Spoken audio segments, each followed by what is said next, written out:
मेरे प्रिय बच्चे, चाहे कितनी ही सूक्ष्म से अति सूक्ष्म घटना क्यों ना घटित हो, मेरे प्रिय, या अंतरिक्ष में विस्तार कर रहे इस ब्रह्मांड की कोई भी घटना हो, इन सभी तत्वों को नियंत्रित करने वाला, इन सभी का सुचारू रूप से संचालन करने वाला और इन सब में विद्यमान एक ही परम तत्व है।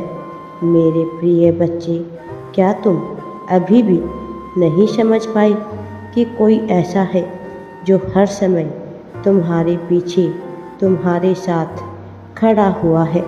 एक ही अंतिम शक्ति संपूर्ण ब्रह्मांड का संचालन कर रही है। वह तुम में भी विद्यमान है। वह इतनी सूक्ष्म है कि उसे सूक्ष्म दर्शक यंत्र से भी देखा नहीं जा सकता। वह प्रकाश तत्व के रूप में विद्यमान है। मेरे प्रिय बच्चे, प्रकाश रूप में विराजित वह शक्ति इतनी शक्तिशाली, विशाल है कि उसे करोड़ों आँखों से देख पाना भी असंभव है। क्या तुम्हें अभी भी उस अनंत शक्ति पर संदेह हो रहा है? तो सर्वप्रथम तुम यह तय करो कि तुम अंधकार के पक्ष में हो या प्रकाश के। इसे तुम स्पष्ट रूप से अपने भीतर तय करो। मनुष्य प्रकाश की ओर जाना चाहता है, लेकिन हमेशा अंधकार की तरफ ही चलता रहता है। वह विश्वास की डोर पकड़ता है, लेकिन उसके कदम सदैव अविश्वास की ओर भागते रहते हैं। मेरे बच्चे, तुम्हें तय करना है कि तुम्हें किस ओर जाना है। कब तक तुम दुख, भय, मृत्यु, रोग, अपमान, जलन, देश और विरोध की ही अग्नि में जलते रहोगे? तुम कब अपने महान लक्ष्य को पहचान कर आगे बढ़ पाओगे? अपने आप को अपने सर्वश्रेष्ठ रूप में ले आना ही प्रत्येक जीव का अंतिम और परम लक्ष्य होता है।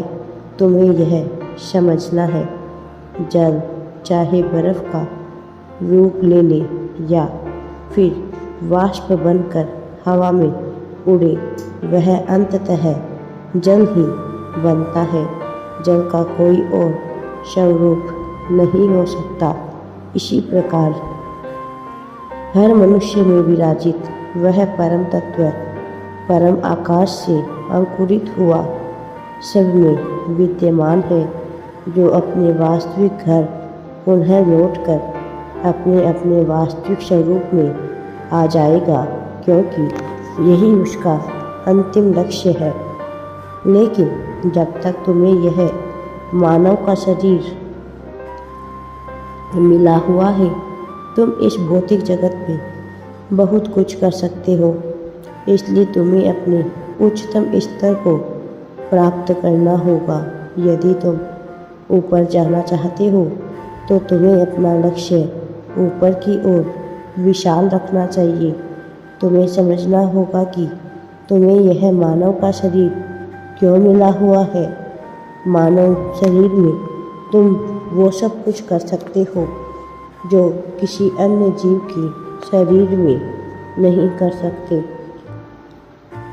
बहुत बहुत अथक परिश्रम के बाद मानव का शरीर मिलता है।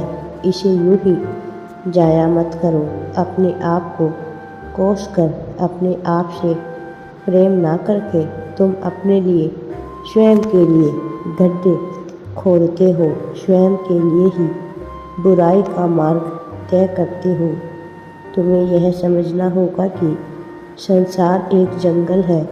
यहाँ शक्ति की ही चाल चलती है। यहाँ शक्ति का ही बोलबाला है। तुम्हें शक्तिमान होना होगा। तुम्हें स्वयं को मजबूत बनाना होगा। तुम्हें अपने शरीर को मजबूत बनाना होगा। अपनी सोच को मजबूत बनाना होगा। तुम्हें जिम्मेदारी उठानी होगी। तुम्हें समझना होगा कि तुम सामान्य नहीं हो, तुम अनोखे हो। तुम अनूठे हो। अपने महत्व को पहचानो, अपने महत्व को समझो।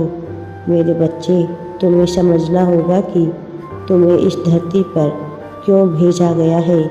तुम्हारी समय यात्रा पूर्ण होते ही तुम दूसरे जीवन की यात्रा पर निकल पड़ोगे, किंतु तुम्हारे कर्म ही तय करेंगे कि अगले जन्म में तुम्हें मानव का शरीर मिलना चाहिए या फिर किसी पशु या पक्षी का, किसी सूक्ष्म जीव का या वनस्पतियों का। फिर सीधा जन्म मरण के चक्र से मुक्ति पा जाओ और एक देव का स्थान ले लो।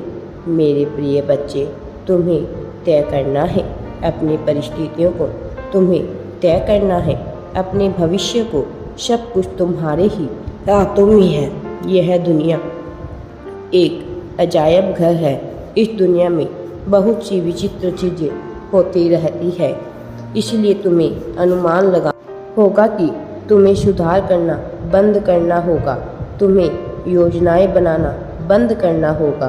तुम्हें बस केवल और केवल कार्य करते रहना है, तुम्हें केवल और केवल लगे रहना है। इसलिए अनुमान लगाना बंद करो। ऐसा होगा, वैसा होगा, यह होता है, वह होता है, ऐसा हो जाता तो वैसा हो जाता, मैं यह कर लेता, मैं वो कर लेता। इस तरह की कोरी कल्पनाएं करना बंद करो और जिम्मेदारी उठाओ। अपने आप को सर्वश्रेष्ठ बनाने पर ध्यान दो, अपने जीवन के स्तर को उठाने पर ध्यान दो और धन के महत्व को समझो। धन क्यों आवश्यक है यह समझो। धन का 3 महत्वपूर्ण उपयोग होता है। पहला उपयोग भोग का, अपने जीवन में उच्चतम से उच्चतम स्तर की चीज़ों को हासिल करना, इनका उपभोग करना, यह धन का प्रथम लक्ष्य है। इसके अलावा धन का दूसरा लक्ष्य है दान। दान एक विशेष गुण है जो तुम्हें अपनाना होगा। बहुत सारी चीज़ों का उपभोग करने के बाद तुम्हें कुछ दान अवश्य ही धन का करना चाहिए। यह दान जरूरी नहीं कि तुम कहीं बाहर करो, अपने परिवार में भी कर सकते हो, तुम्हें यह करना होगा। धन का तीसरा गुण है नाश का होता है। जब तुम धन का सदुपयोग नहीं करते हो और एक जगह केवल उसे टिका कर रखना चाहते हो तो उसका नाश हो जाता है। किसी न किसी के पास वह धन तुमसे छीन कर चला जाता है। इसलिए धन का उच्चतम स्तर का उपयोग तुम्हें सीखना होगा। तुम्हें समझना होगा कि जीवन में तुम्हें यह धन क्यों प्रदान किया जा रहा है।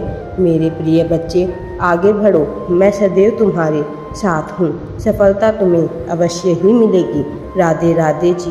वीडियो पसंद आए तो लाइक, शेयर एंड चैनल को सब्सक्राइब जरूर करें।